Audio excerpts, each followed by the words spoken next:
खंडोबा राय आहे, त्याला आवडलं बिचारायला कीर्तन बसला येऊन. तो पहिल्या जन्मात माणूस असेल ना, आणि माणूस असल्यावर त्याला माहित आहे इथं आनंद आहे. भुकुरायला का कोणाच्या अंगावर नाही नाही.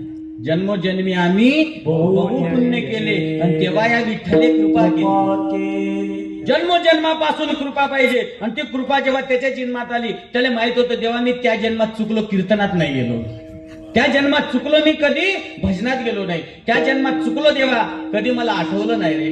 आता आठवलं तर देवाच्या कृपेनं दिसलं तर येऊन बसलं. लोकांना बसू दिलं पाहिजे, बसू नाही देत.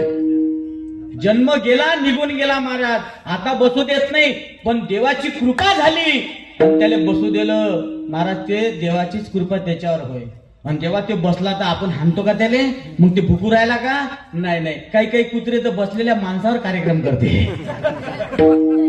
एका गावात एक बाई बुढी होती, बसली हो कीर्तन करता करता. याला काय समजणार आहे? होते मुक जनावर आहे, त्याला माहित आहे. त्याला माहित आहे वरत टंगळ करायचं आहे, वरत टंगळ करायचं आहे, वरत फक्त तेवढं त्याला पाठ आहे. दुसरं काही पाठ नाही. फक्त लोकांवर भुकणे आहे एवढं पाठ आहे. शिडी कुटका खाणे आहे एवढं पाठ आहे. मांस खाणे एवढं माहित आहे. नरकोडा खाणे एवढं त्याला समज नाही.